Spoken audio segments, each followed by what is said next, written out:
why the Mongols started their conquests. First, the agriculture and other crops which they had was freezing over because of falling temperatures. This caused food shortages and the need to get other crops. Also, the livestock which they needed so desperately were dying off because of this food shortage. The reason for their conquest was because the Jin and Xia dynasty, who controlled North China, attempted to reduce trade with the Mongols. The Mongols relied on this trade, and this action caused problems with the Mongols, resulting in war and conquest.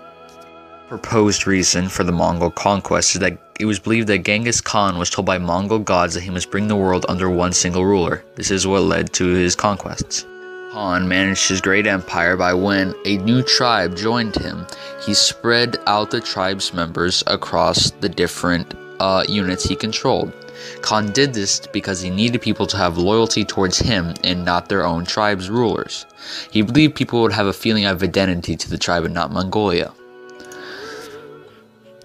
Khan led an attack against the Tanguts, who had decided to stop trade with the Mongols, so Khan overtook the Tanguts and took what he wanted in return to Mongolia, with the expansion of territory. Khan then led an invasion against the Jin dynasty, who had a trade dispute with the Mongols. Mongols then attacked and defeated the Jin, and Khan got his trade back. The invasion led by Genghis Khan was the invasion of Central Asia, who had attacked and killed Mongol envoys.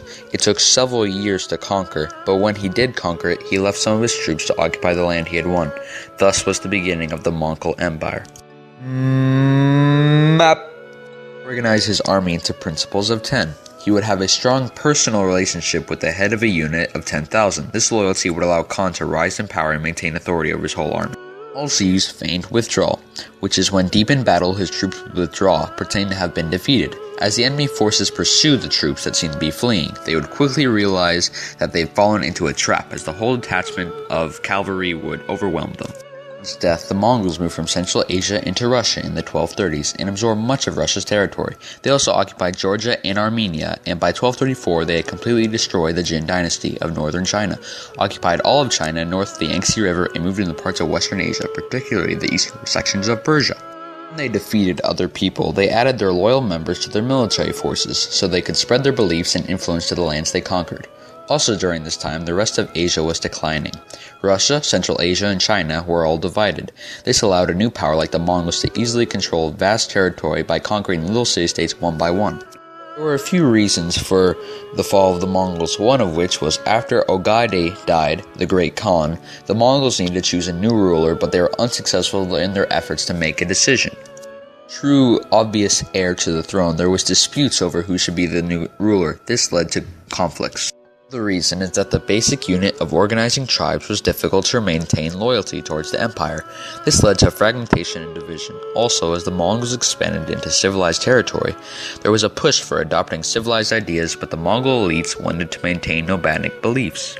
The result of these differences was the Mongol Empire split into 4 sections. Mongols invaded Russia and made Russian princes pay tributes of wealth to them, and they got this money from raising taxes. Russia was cut off from the rest of Europe due to the Mongols, so the European Renaissance had little influence on Russia at the time. This was bad because Russia did not get the new technology formed by the Renaissance in Europe, but good because it allowed people to not question the monarchs, so it was good for the rulers. The Russian princes, getting rich from collecting taxes for the Mongols, turned against the Mongols and drove them out, ending the Mongol rule in Russia. Created using Powtoon.